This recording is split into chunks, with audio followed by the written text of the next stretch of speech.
如果你看到它们开花了，记得出门的时候要带一把伞哦。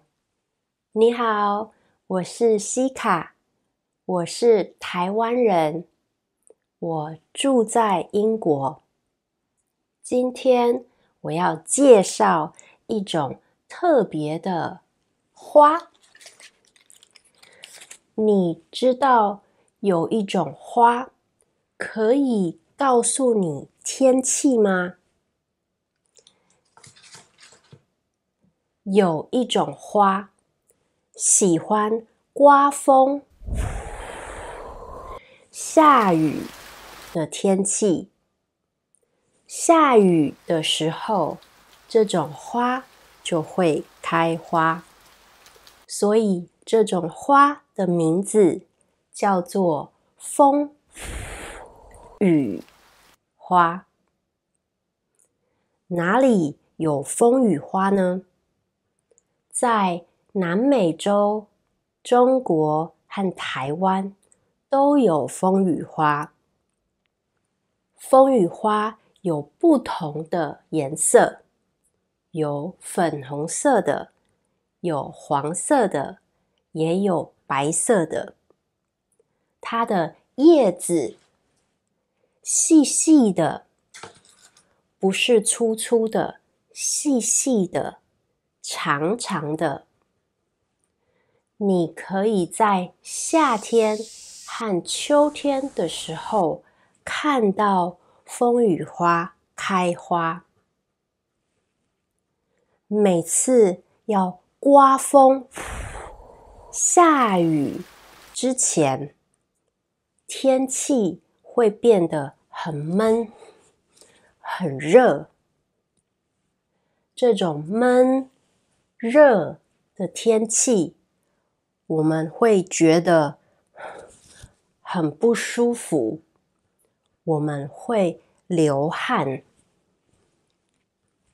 可是风雨花喜欢这种天气，所以大家常常看到下雨的时候，好多好多的风雨花都开了。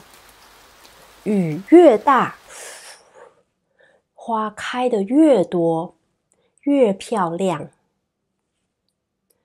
还有一种花叫紫茉莉，它的颜色是紫红色的。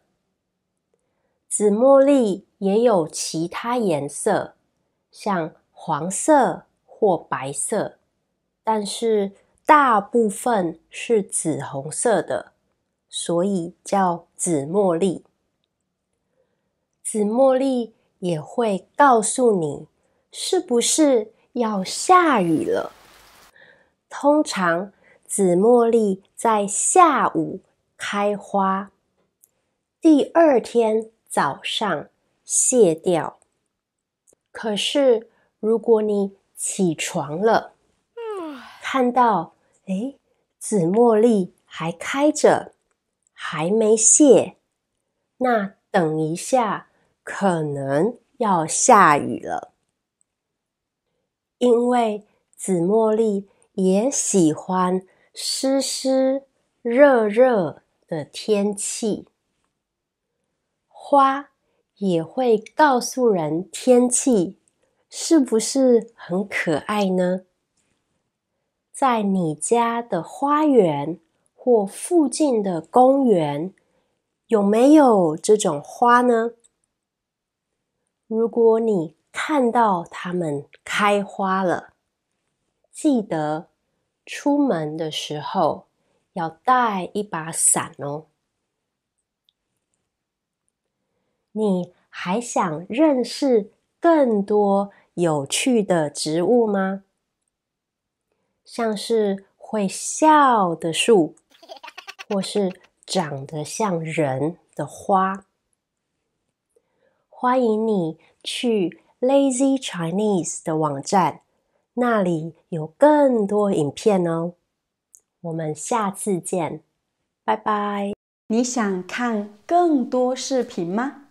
那你快去我的网站 lazychinese.com， 在那里我做了更多的视频，从零基础一直到高级。在零基础的视频里，我不教你拼音，不教你语法，我会告诉你一个很简单、很短的故事。我会用非常高频的词汇来告诉你很多很多有意思的故事。如果你不认识汉字，我也给你准备了汉字课，我会告诉你汉字背后的故事。我也会用汉字告诉你一个很短、很简单的故事。我的视频内容非常多元，各种各样的故事都有。如果你喜欢看中国经典的故事，我做了非常非常多。如果你喜欢看食物的视频，我也做了很多很多。因为我是中国人，我非常喜欢吃各种各样的东西。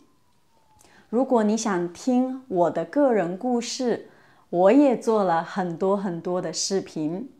现在我还邀请了风格不一样的老师。对，还会有更多的老师加入 Lazy Chinese。我们也会在网站里加入更多的功能，这样让你的中文学习更方便、更有效。好，所以欢迎你去访问我的网站